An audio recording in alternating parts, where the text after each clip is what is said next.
I can feel it. I can feel it happening.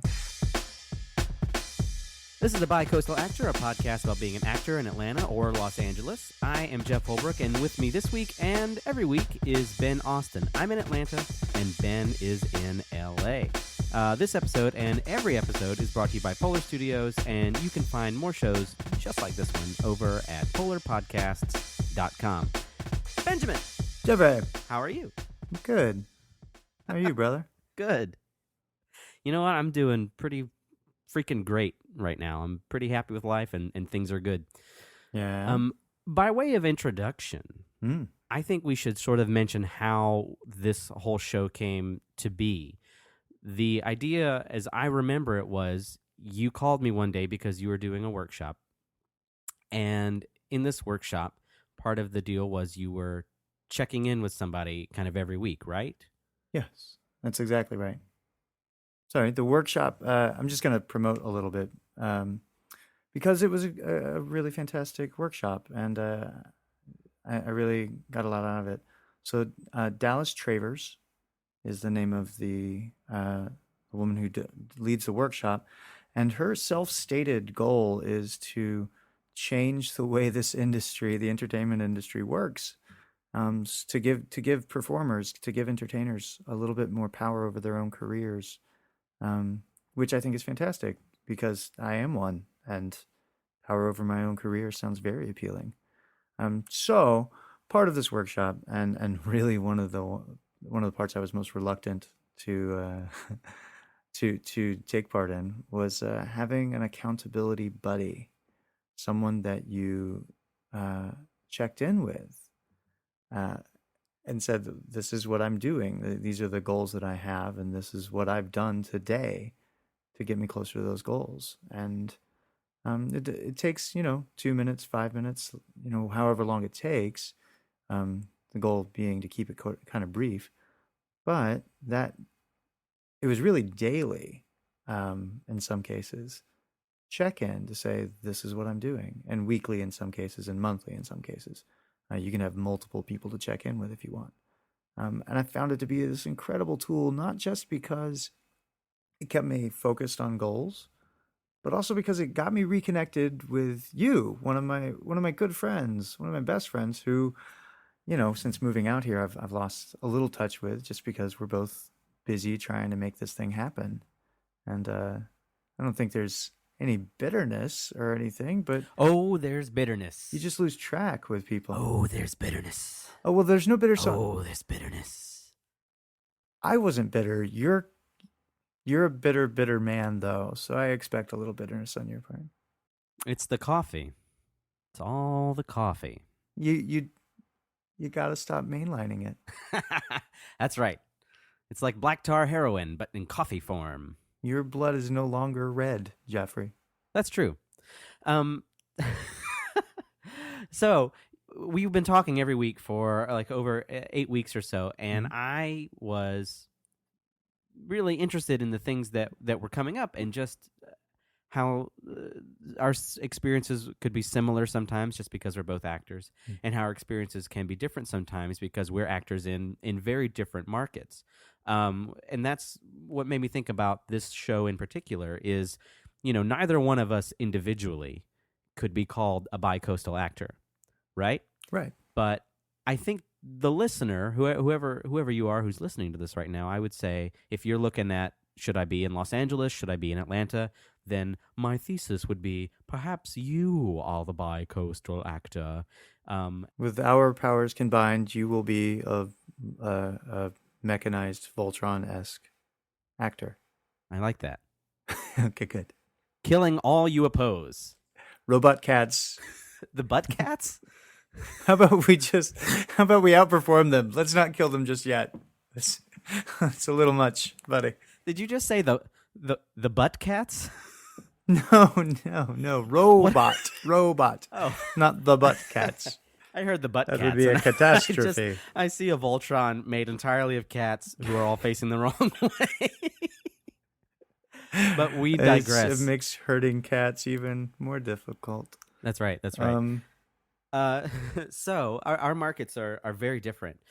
Yeah, Zach. Yeah, I've learned that since moving out here. Wide gaps. It's just a big gap in my knowledge moving out here, what I was used to in Atlanta. Right. But sorry, you had a riff you were about to Oh, well, explore. I was just going to say, speaking of big gaps in knowledge, we don't have all the answers individually, but I think that by me asking whatever questions I would want to ask about what is it like to live in LA, that might Mm. help someone who's on the fence try to figure out where they want to go.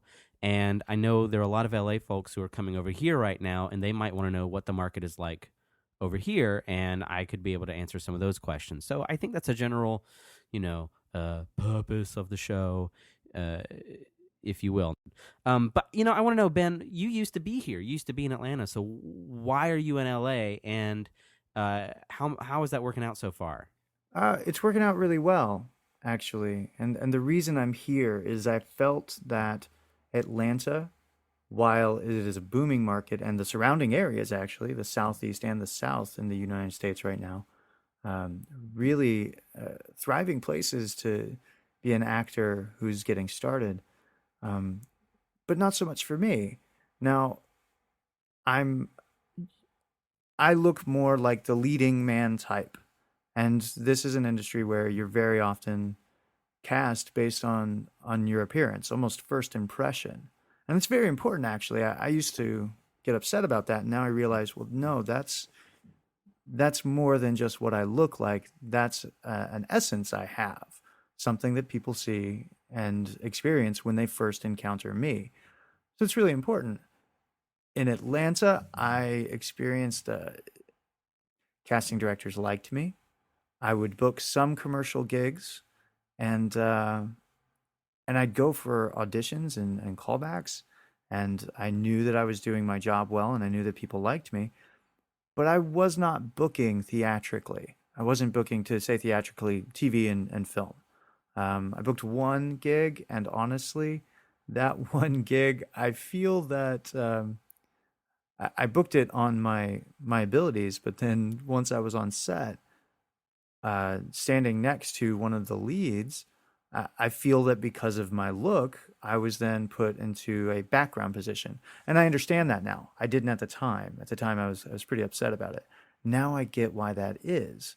So, my theory was that if the lead roles were getting cast out of LA and New York and some other places, but not necessarily getting cast out of Atlanta, well, I should go where those parts are getting cast.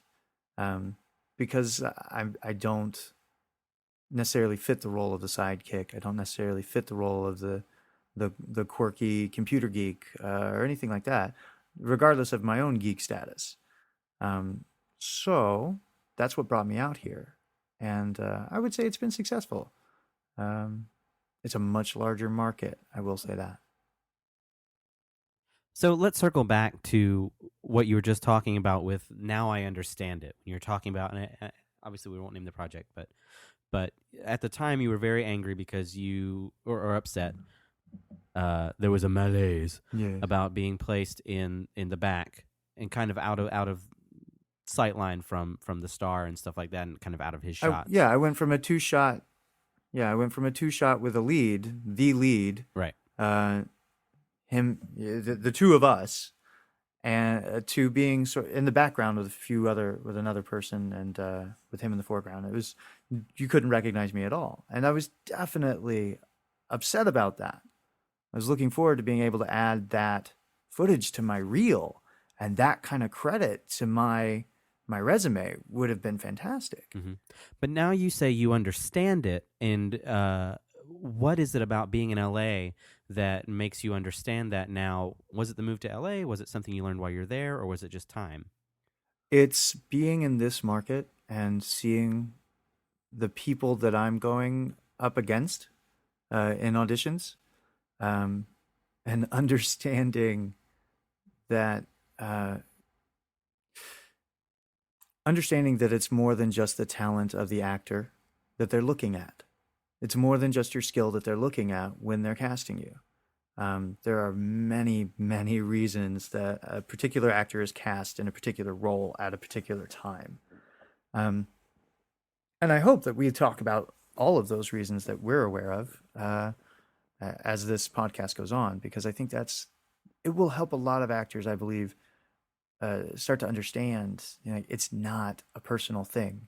It's not something I should get upset about. It's something I should understand that I can use. That knowledge is useful to me now, as opposed to something that upsets me. Right, right. And a minute ago, you were talking about, that you say you don't book the nerdy IT guys or the quirky sidekick characters, which is funny because that is my primary line of business. Right. And it doesn't upset me. I think it maybe used to upset me a little bit when I would think about things like my weight or whatever. But one day I was talking to my agent, and she meant this as a compliment, and I took it as one, but it sounds kind of funny offhand. I was like, can I lose some weight? Is that okay? Do you care if I lose some weight? And do you think I'm not going to book because of that? And she looks at my face and she goes, "Oh, honey, you can lose weight, but this face isn't going to change, so you'll be fine." And she's right. For those of you at home that can't see, we're FaceTiming this podcast, and Jeff just patted his gorgeous cheek when he said that. This face, this punum right here, that's not going to change.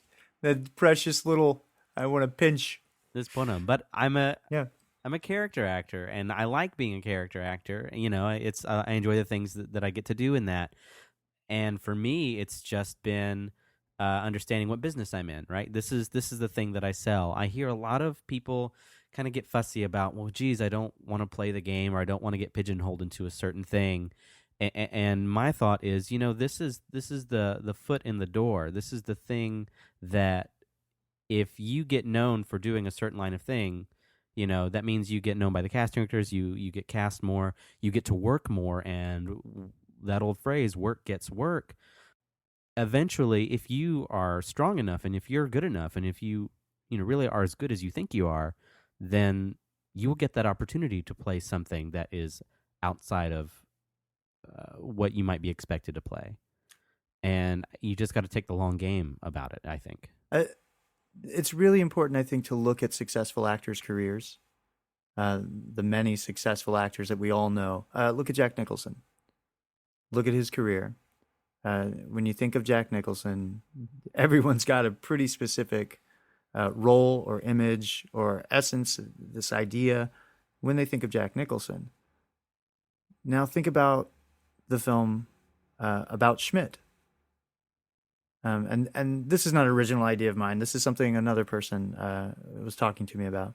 But About Schmidt is sort of a movie where you're waiting for Jack Nicholson to go wild, to go crazy, to jack out on us, to like do that thing that he does. But he never does it. And I personally like that movie. But how long did it take in Jack Nicholson's career for him to be able to comfortably say, well, I'm going to do this now? I'm known for being Jack Nicholson. Here's Johnny, all that sort of stuff. How long did it take before he could comfortably say, I'm going to do something you don't expect? Right. And so now we're sort of talking about what it is to kind of break into the next level. But let's back up a little bit and get to kind of what our show topic is now, since we're about 15 minutes in or so. We're here to talk about pilot season and pilots and getting started. And I think that's a great topic for a show. So what Jack Nicholson started in what? Was it Little Shop of Horrors? Wasn't he just like a background player or whatever? Jack Nicholson, to my knowledge, was actually a contracted player, and he did background or bit parts or little parts in the studio system. He came in at the very end of the golden era of the studio system. And he was doing that kind of stuff, from what I understand, until Easy Rider. That was what got him some serious recognition for being who he is. He was in a movie version of Little Shop of Horrors. I have not seen it. I don't know who he played. I think it's a bit part, but those old Corman things are really something. But I mean, he had to start from somewhere, and he paid his dues the way that everyone talks about paying their dues. Right. I certainly hear a lot of people even just in Atlanta, talking about wanting to break in or get their foot in or that kind of stuff. And I imagine you must see a lot of that over there as well. I don't know when anyone feels like they're in, so to speak, and I don't really know if that feeling ever comes. And I think it's the wrong thing to chase. Oh, suddenly I'm in, I'm accepted, all my problems are gone, and I'm going to book everything I want forever. I'm sure that some actors have that. Um, Brad Pitt comes to mind. Uh, Tom Tom Cruise, actors who really get to pick their own parts, actors who are at that level of success that they actually get to choose whether or not they want to work. Um, but I don't think the majority of us. I think the 90% of us, we are constantly in that state of well, what's next? What's the next thing? What am I going to do next to up my game? What am I going to do next to distinguish myself? Where's that next project coming from? Um, so yeah, I mean, most of the actors that I've, the ones that I think of as very successful actors that I've gotten a chance to speak to personally, they've said the same thing. What's the advice that you would give to a young actor? They all say, don't get too discouraged, but keep looking for that next job and keep praying that it's going to come. That's my biggest concern. Where's the next job coming from? That's good. That means you're on the hunt. That means you're looking for it. I think to a degree, if you flip that on its head, it could be detrimental and it could be really negative. I am sort of the opinion of why not feel like you're already always in control, and why not already feel like I get to choose when I work next. I mean, I know the reality is the jobs kind of come when they come, but you never have to go to that audition. Do you know what I mean? And yes, you're going to want to, right? But there's sometimes where I think it's important to feel like you have some control in an uncontrollable industry. Maybe that's because I have control issues, but knowing that at any point in time, none of those people across the table from you in the system have any power over you, and you can just walk away. But you are in that audition room because you choose to be there, and you're standing on your own 2 feet.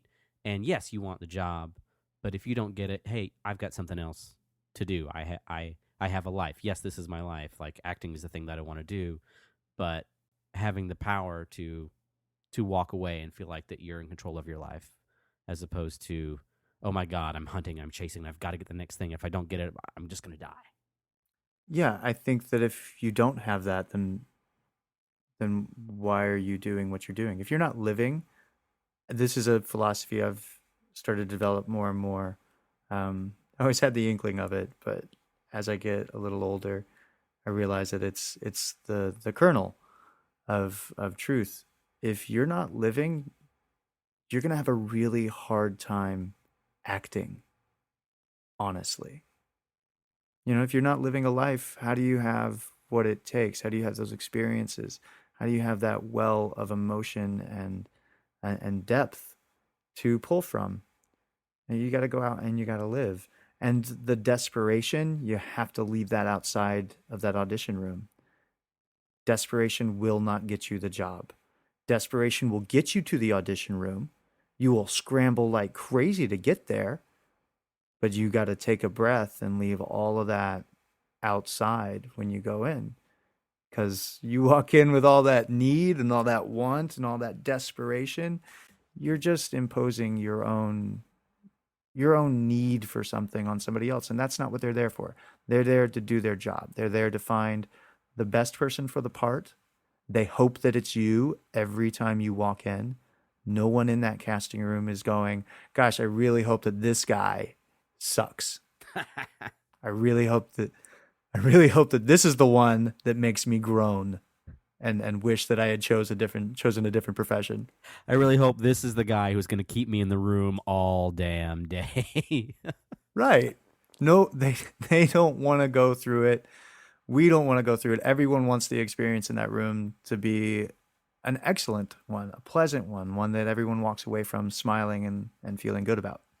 Right, right. So, speaking of getting in the room and auditioning, Have you lived through a pilot season in LA yet? I moved here September of 2013, and so in a sense, yes, but I had very little awareness of what was going on at the time. I would see the auditions, I would see stuff, but at that time, I was not represented. I was auditioning for uh, a lot of what they call. Oh, the term is escaping me right now. Spec, is that the term? Yes, thank you. Yeah, a lot of spec commercials, spec pilots, things like that. Hmm. I was auditioning for those and not really for anything that's already established, nothing for studios. Um, so I think I think of it in that analogy of the fish in the pond. Hmm. Am I a little fish in a big pond? Am I a big fish in a little pond? Right. I was definitely like microscopic. I was bacteria on the fish's fin. I'm just sort of observing all these big bodies moving back and forth. And I feel like I've had a little bit more experience. I don't feel like bacteria this year.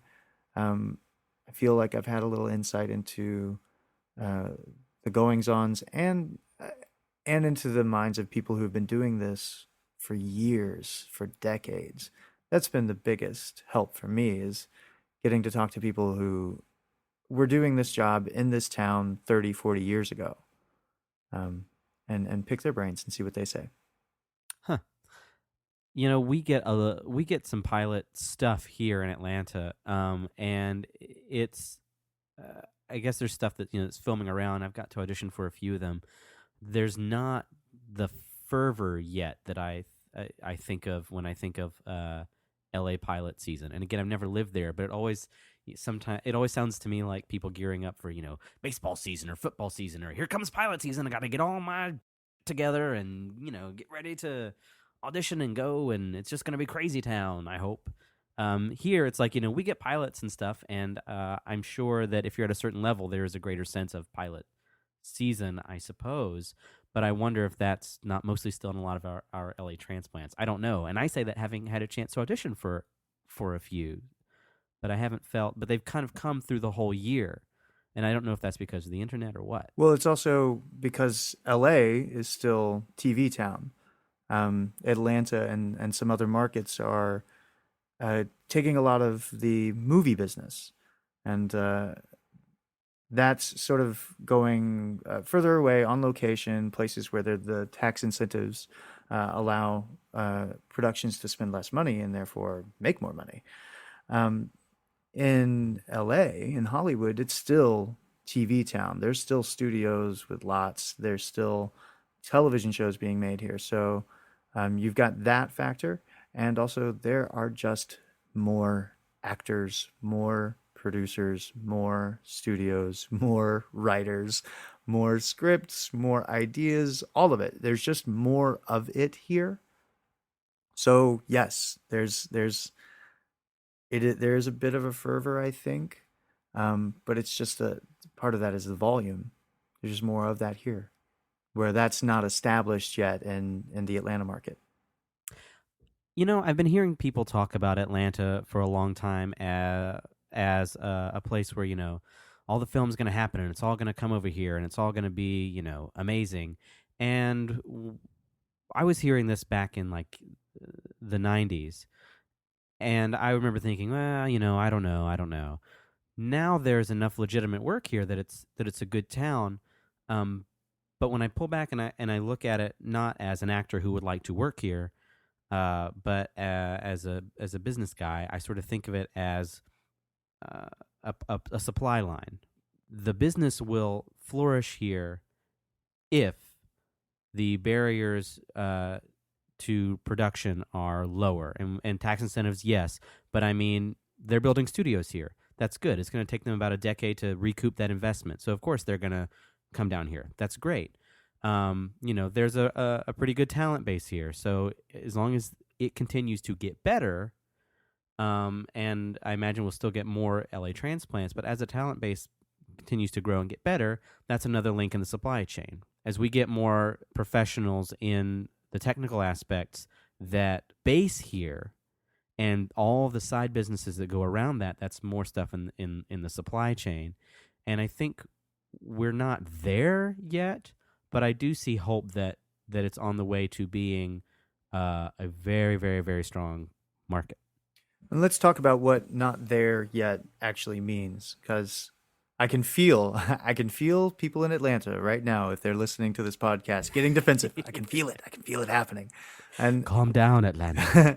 and the thing is, it's not a level. It's not really about the expertise. It's not really about when we say "not there yet." It's not about the talent. Just like in your own personal, as an actor, my own personal experiences, it's not really always about my talent. It's about my experience. Do I have a fan base? Do I look the part? Do they want to work with me? In Atlanta, the "is it there yet" is about the volume, the supply, and what is needed for a production. Because Atlanta isn't necessarily, it may be generating some movies and generating some TV shows from the inception through to the end product. But that's happening, I think, just from my experience when I was there. It's been a year and a half, almost 2 years. That was happening on a very small studio level. Good work being done, but little like boutique production companies, not grand studios, because that just isn't there. You've got what? Screen Gems is there? I think. We've got Screen Gems in Wilmington. Tyler Perry has built a bunch of stuff, but there's some other ones. And I should get a list and do my homework on this. But I was speaking with someone, I can't say who, Mm-hmm. but I was speaking with someone who, let's be honest, we were drinking, who was telling me that I raised the same kind of concern that I raised earlier about, is Atlanta really going to take off? Is it, whatever. Someone who very much has a reason to be in the know about this kind of stuff was like, dude, you really don't get it. Like, you don't understand how much money is coming in right now, how much stuff is coming here. And he says, I understand what it looks like right now, but you don't understand what is about to happen here. And one of the things this person cited was the level of studio investment and studio construction that's coming. And just to get their money back, how long they'll need to turn around those buildings and stuff like that. So I'm interested to see what shakes out of it, because I think we're at a coming period of growth. What interests me about what you were just saying, there was something missing. You're talking about it's not always about the talent. I agree. But it's not always about who has the production resources to do it either. The missing thing, I think, is the I know a guy factor, the community, Yeah. right? People who've worked together forever. Right now in LA, you've got people who have worked together 30, 40 years and on show after show after show, right? Here, that is still building. You've got it in the theater community where, I've worked with so-and-so and so-and-so forever. But we've got, so many productions that are coming from Nashville, that are coming from North Carolina, that are coming from kind of all over, that we are building you got to work with so-and-so because he does this, or, you need a 50-foot plastic Ken doll. I know a guy. They're just right down there. In LA, you expect, I know a guy. He's right there. I can get you this right now. In Atlanta, we're going to get that, but it takes time. And having worked on enough commercials, I get a lot of commercial work. I'm starting to see the same faces over and over, that in small pools of production companies, the I know a guy factor is starting to kick in. Yes, and I think it's actually been there for a few years. I will not be surprised when some of the people that I worked with there before I left are in key positions in the next 20 years. See, 20 years from now, some of the people that said, Atlanta's my home, this is where I'm going to be doing my work, they'll be in key production positions, studio positions, and that's fantastic. I knew that when I left, and there's a few companies there that I think of right now that they're gonna be sitting back going, "We told you so." 20 years from now, when they're major studios, I'm gonna say this because I think they do great work and I think that they deserve it. Whitestone Motion Pictures. If you haven't looked them up, look them up. They are fantastic people to work with, and they do good work. And they, from the inception, from the idea through to the end product, they create it. And they've been they've been approached by people out here to move their situation and decided not to. So that's how you know, like that's how you know that Atlanta is a market that's sustaining, that will continue to thrive, and it's going to grow. Um, Now, that being said, I feel like I just like did a little pep talk for Atlanta. That being said, I left it. I left Atlanta, and I did it knowing that, and knowing that I was going to be missing out on the ground floor work that's going on with those smaller studios and with those people, with you, with Polar Studios. You know, we have to work across the country now, which impedes our progress a little bit. But